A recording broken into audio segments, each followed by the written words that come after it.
this, I'm going to invite Grant and Aaron up. They're going to share a bit about the ministries, some highlights from their areas. I'm going to share some stories as well. And but before that, I want to talk about some missionaries. So we support a number of missionaries in our budget every year, and just because of COVID doesn't mean that stuff stops. And so we had the privilege of being able to partner with a number of people. And I want to share one of the videos with you. One of our people that we support is the Youth for Christ in Collingwood. And so Aaron White oversees that. I said, hey, would you put a clip together? Just share what's your experience been like this past year and what's been going on. And so Aaron's going to, on the screen, is going to share, and then we'll come back. And we just want to highlight one of our missionaries today, and I'm sure there's some stuff there you can be thankful for, and we can celebrate that God's at work. That's one of the things you're going to hear, is in spite of COVID, God was moving and at work around us, and we got much to give thanks for. And so guys, you can play that video at the back there. Thank you.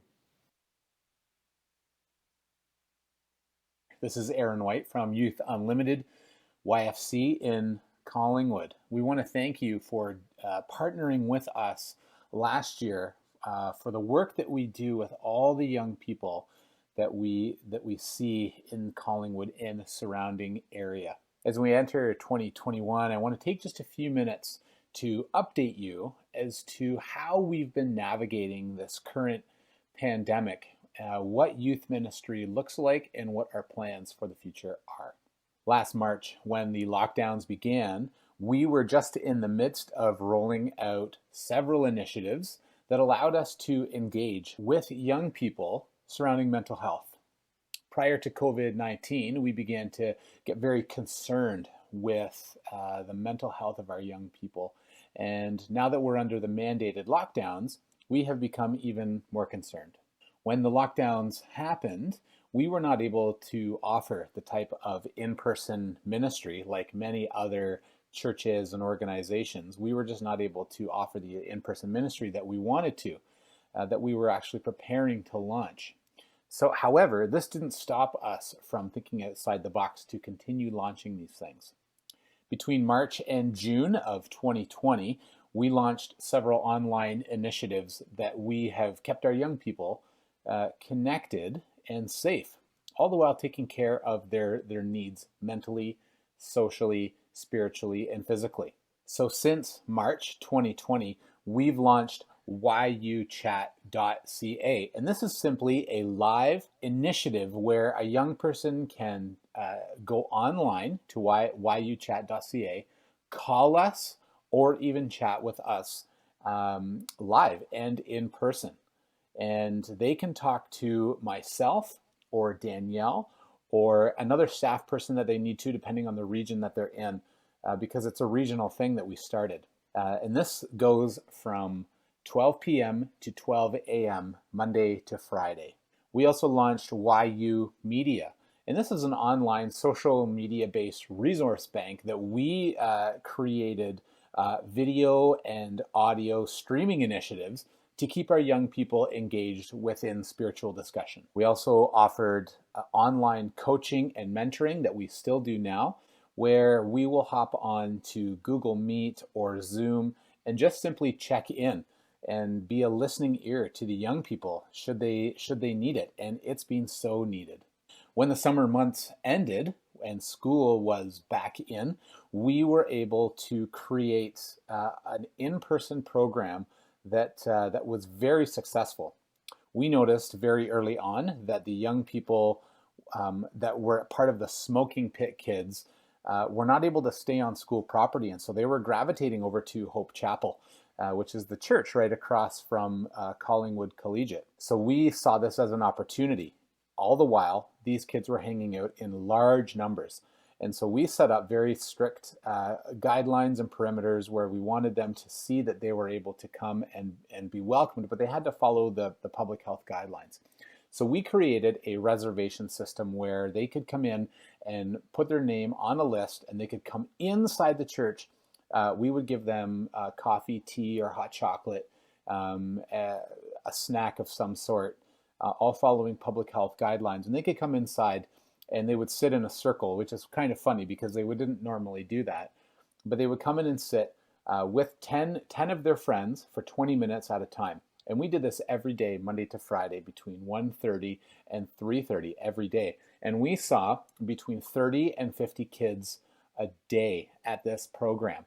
And this really was exciting because many of the youth that we were working with just missed the opportunity to interact with their friends. They were doing that in large groups, but they weren't really talking or they weren't really engaging with each other. They were just trying to bide time and they were being silly and doing things. And so we really took the opportunity to foster a really neat program where they could come in and interact with us. And this is where discussion really took off because they had come inside of the church.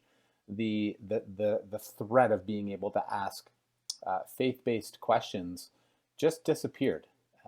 They didn't feel like they were, in some strange territory. They knew that they were in a church, and they knew that they could ask very pointed questions about faith and about Jesus. And while some of the questions might have seemed offensive or something like that, one kid even said, I don't believe in COVID and I don't believe in God. And this started a very interesting conversation with the whole group that was there about, why we have a hard time believing something that we just don't necessarily see.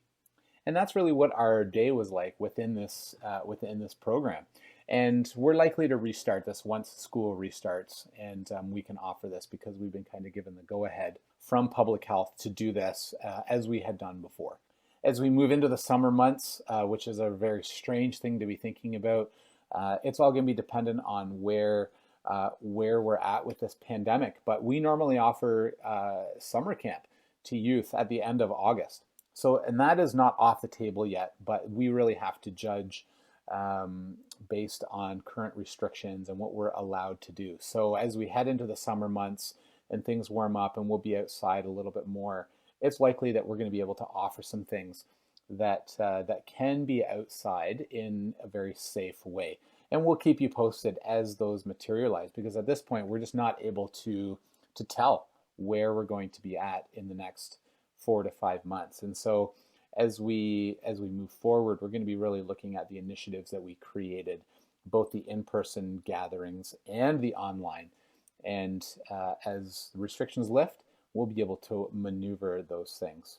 We've been able to move forward in this pandemic because of your support, both with finances and prayer. And so from the bottom of our hearts, we want to thank you for caring for us as we care for young people in Collingwood. Thank you for walking with us as we care for young people and as we desire to see them living fully in Christ. See ya.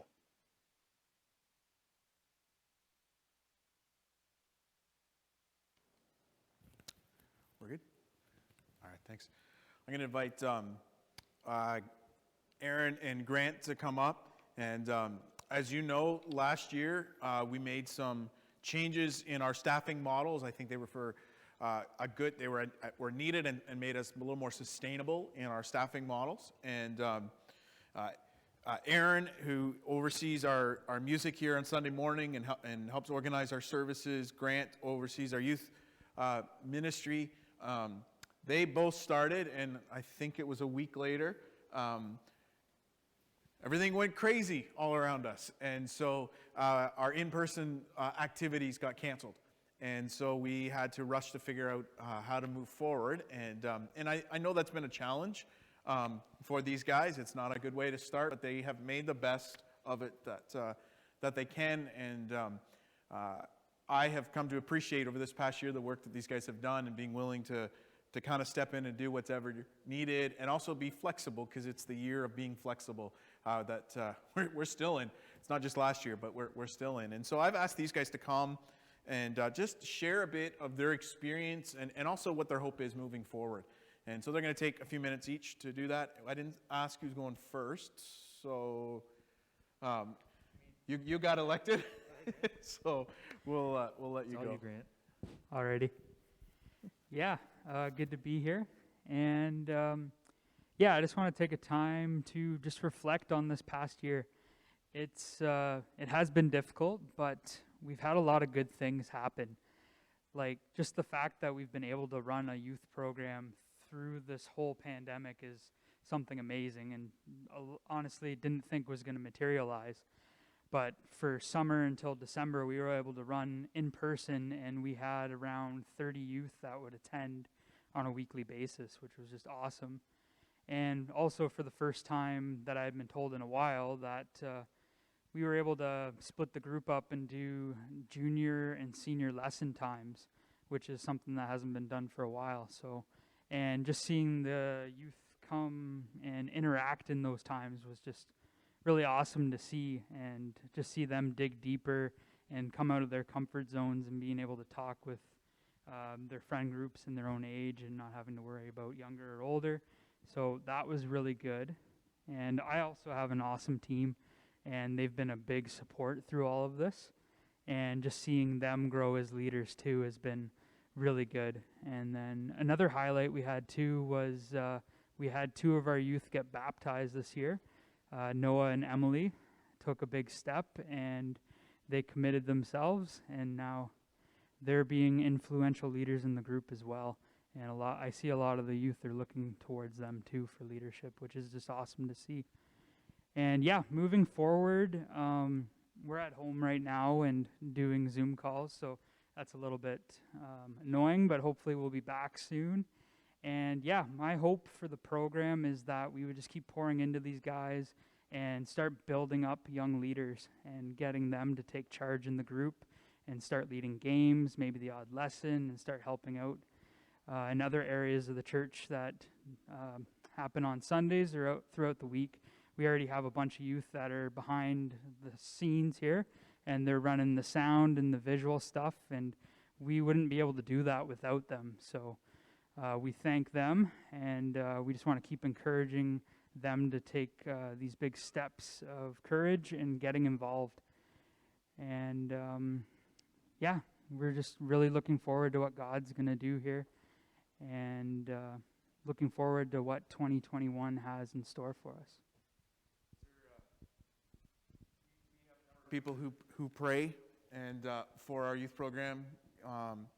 Could you give us, like, here's 1 or 2 things, like, just to highlight to keep in prayer for the group? Yeah. So I think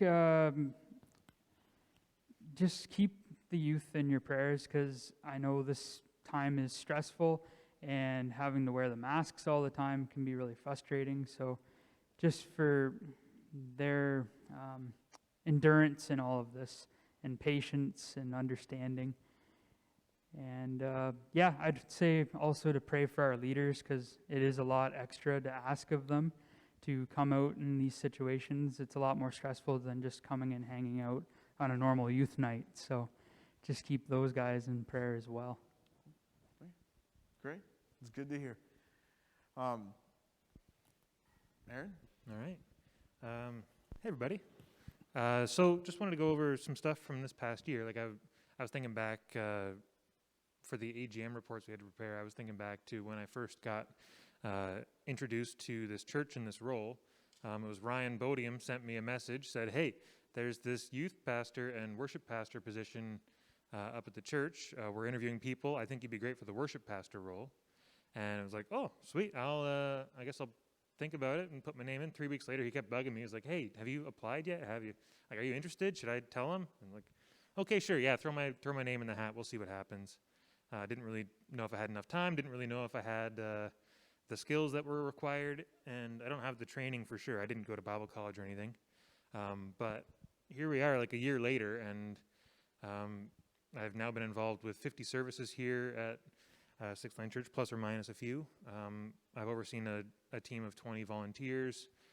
We've gone from in-person to online, recorded on an iPad only, to now we have a full live stream setup with the proper internet and everything like that. So we've had a huge transition in our department, in the worship ministry department, from just the standard, like, this is how we've done it for the last 50 years, to now we have the technology, now we have the training, now we have everyone and the systems in place to get this thing going no matter what comes in the next year, which I think is a huge benefit to our church, and it's a huge, like a big growth that we've had over this past year.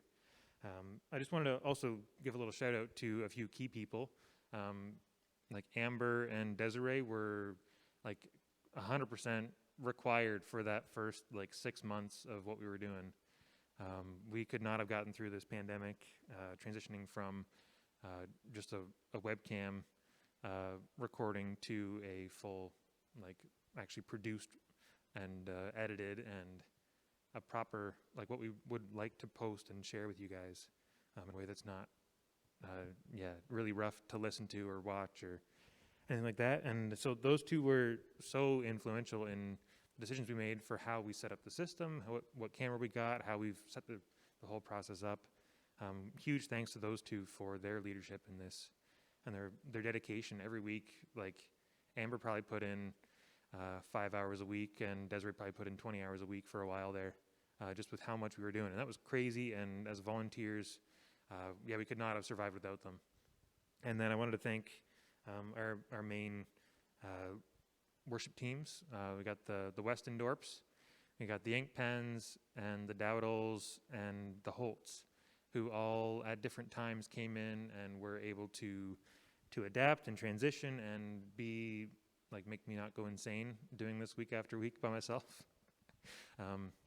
Really appreciate all of you guys. I want to thank all of our sound and video production team. We have had some road bumps. Poor Nathaniel Laker had to deal with 3 or 4 services that we recorded, and they just failed on him. And it was not his fault. We just had something new that we had not expected just appear. It's like, oh shoot, the recording didn't happen. Oh shoot, the file is going 3 times the speed it's supposed to when we play it back. And yeah, the poor guy got so flustered a couple times, but it was so great to have people that were willing to jump in and help out. And the adaptability of this church has been so encouraging. And so for the next year, I think the main part that we want to do is to continue to build our teams, to build our skills as musicians and worship leaders, and then to provide more opportunity for new people to lead, like get people up here for a regular Sunday as leaders that aren't just me or Grant, and like really build our church community and develop that leadership part. And part of that might be youth people coming in, get some new young talent, and the other part might be just developing leaders we already have that haven't had to necessarily take a leadership role yet, but have the capacity to. So that's part of my next year. And yeah, just to close out, it's been a great year. I think despite all the challenges, we've come through it and we've thrived during it.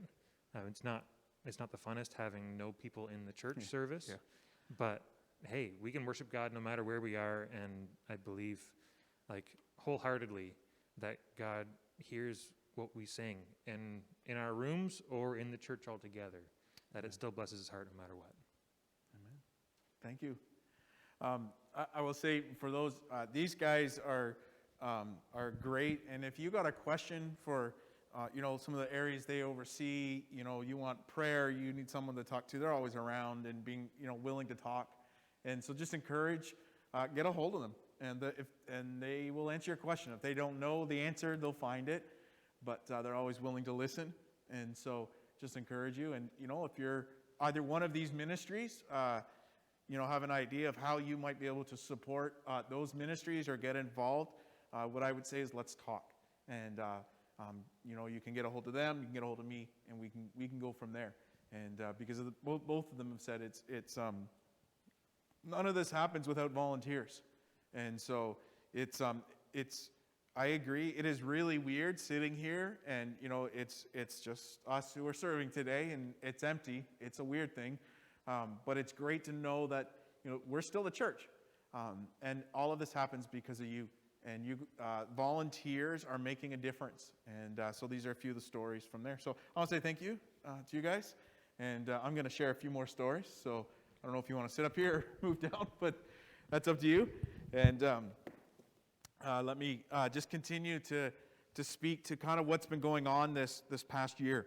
And one of the things that I came to mind right away for me was before everything kind of went down, we had one of our missionary couples come from Spain, and Some of you might remember this. You can throw in the chat if you were at this meal. We did a meal from Spain, and they created a Spanish dinner for us, and it was a great time to learn about their ministry and how God was working in other parts of the world and not just in our own church. And there's a few stories I'd love to hear. You can share in the chat if you want some of the stories that stuck out from that meeting. And we want to continue to look at ways we can support. We were supposed to have Compassion International come last year. We're looking maybe in May this year to have one of them come and share about Compassion International. And so that's something that's coming up. We do have another missionary this summer scheduled to come as well. And so some exciting things there as we continue to support work around the world. It's already been said about the kind of the flexibility of our volunteers. This is the year of flexibility and holding plans lightly. And so I just want to echo the thanks for those who've helped in different ways. Right from our trustees, when everything went down, I gave a call and said, hey, how can we start to save some energy in our building? And so we started unplugging everything and running around the building and caring for things. And they took care of things. And, if something needed to be happened, we'd call them. We had last year, one of the challenges was we noticed there was some mold underneath the rug here in the sanctuary. And so that would be in the fall. And so we just, looked at it. The trustees had a conversation. And we had already planned to continue to do some renos in here and on our stage. And so the decision was made to continue. And that we repainted in here. And so this fall we did a brand new rug. And there'll be some pictures in a moment. We have new chairs that are really comfortable. And one day I know you're going to be here and be able to sit in. So lots of changes in this building that is ready when we're able to physically gather. But we had some amazing trustees who saved us a ton of labor costs and covered a lot of this for free. And one of the beauties is it's paid for. And so we can celebrate that. We had the negative flood that we had there that happened in our building. Some of the insurance that came in through that, we were able to pay for some of these renos. And we can praise God for his faithfulness in the midst of that. We talked about the live streaming this year.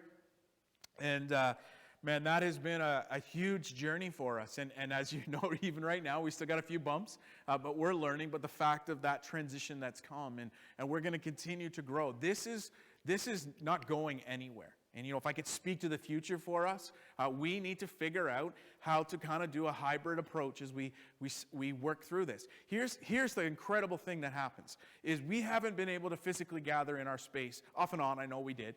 But in the midst of that, our church has grown.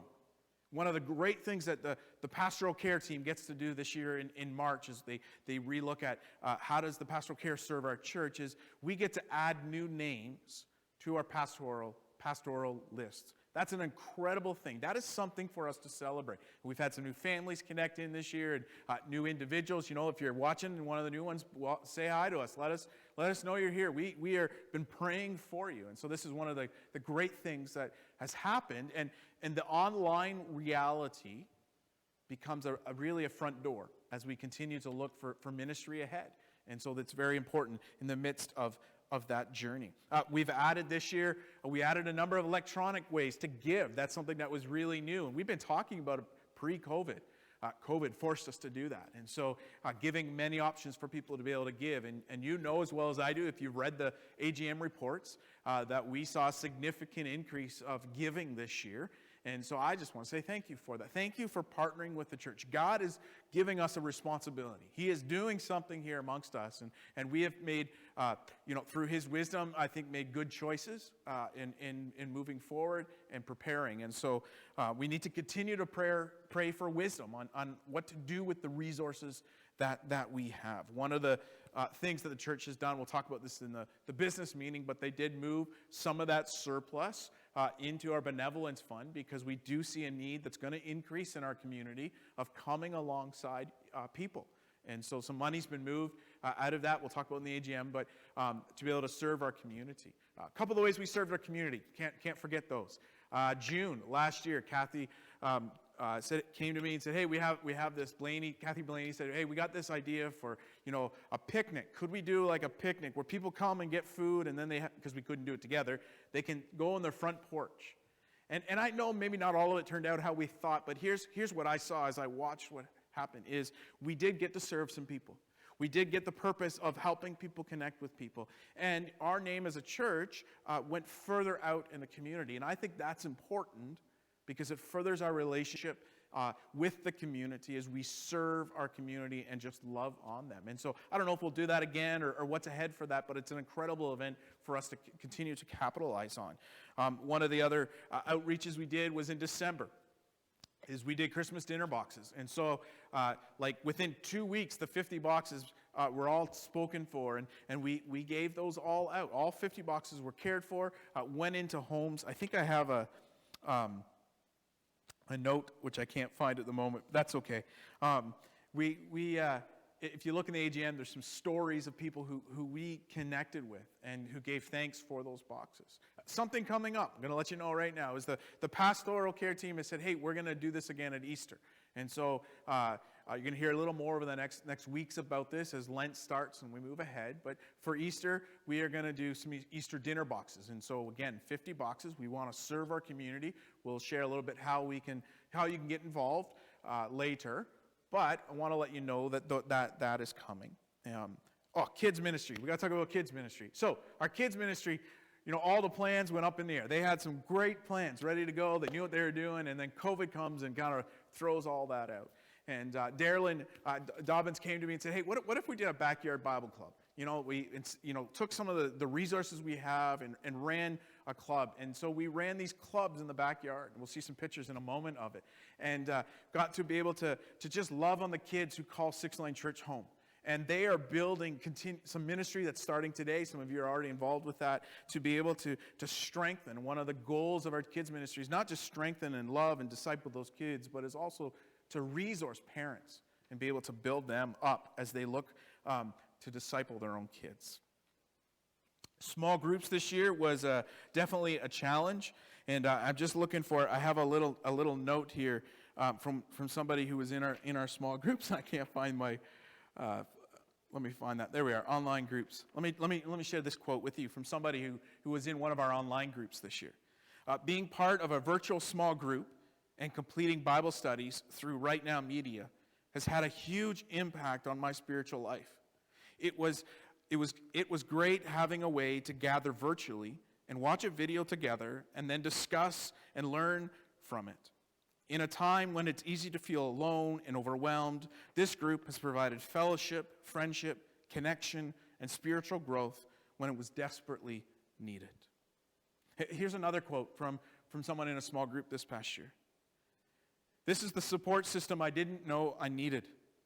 These women are raw and real with me, and in return, I have never felt more seen or heard by a group.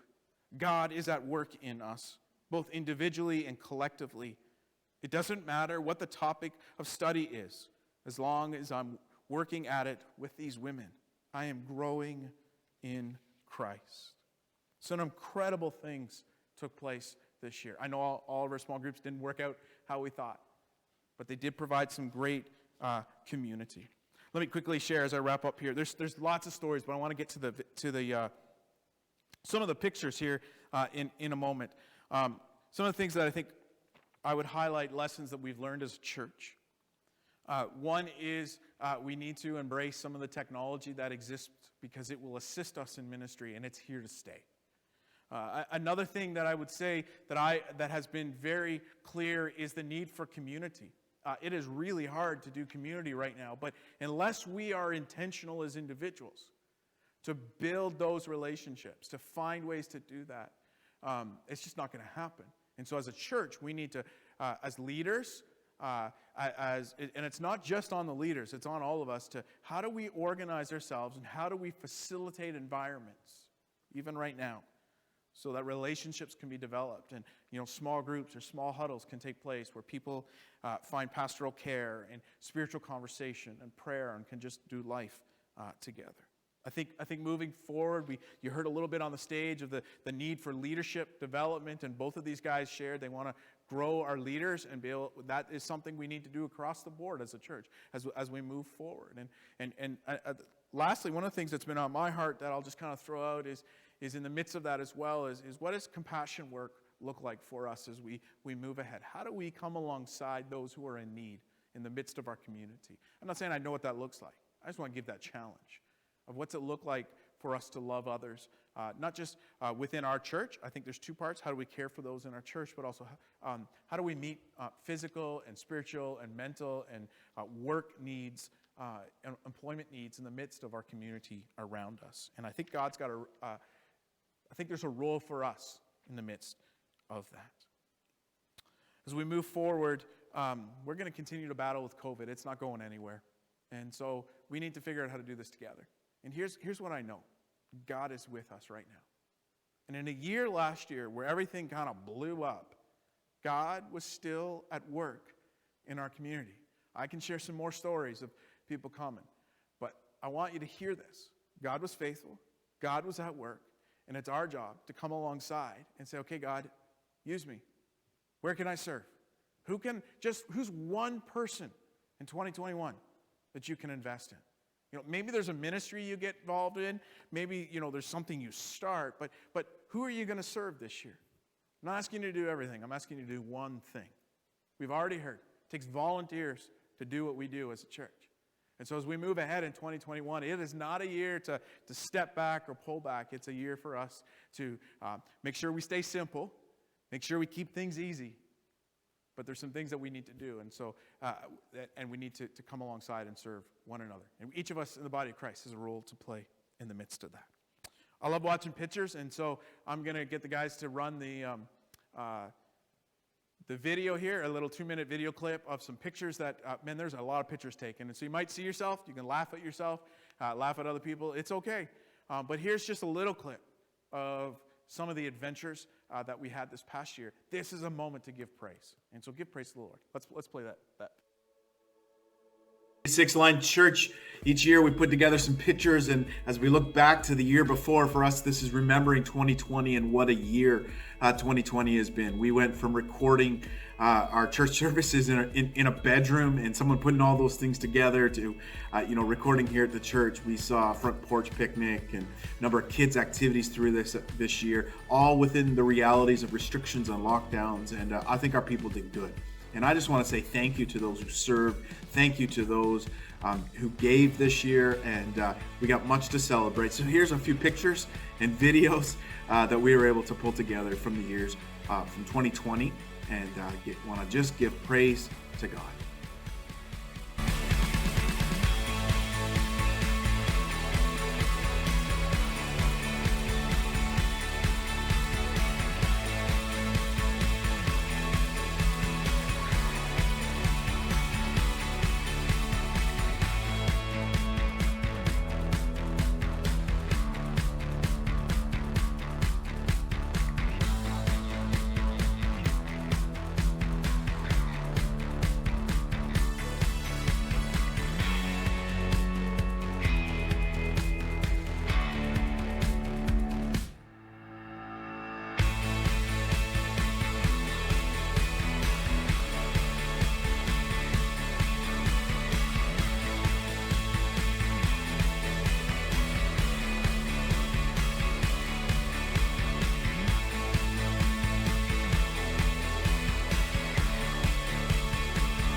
His face shine upon you, be gracious to you. The Lord turn His face toward you and give you peace. The Lord bless you. The Lord bless you and keep you. Make His face shine upon you, be gracious to you.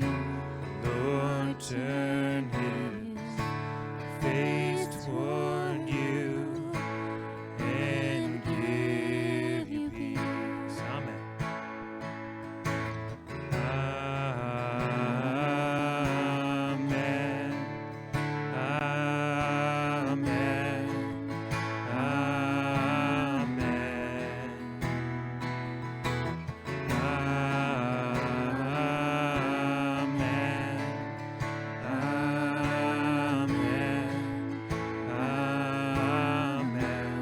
Lord bless you. Lord bless you and keep you. Make His face shine upon you and be gracious to you. Lord turn His face toward you and give you peace. Amen.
Favor be upon you and 1,000 generations, and your family, and your children, and their children, and their children. May His presence go before you, and behind you, and beside you, all around you. He is with you, He is with you, He is with you in the morning, in the evening, and you're coming. Rejoicing, He is for you, He is for you, He is for you, He is for you, He is for you, He is for you, He is for you, He is for you, yeah, amen.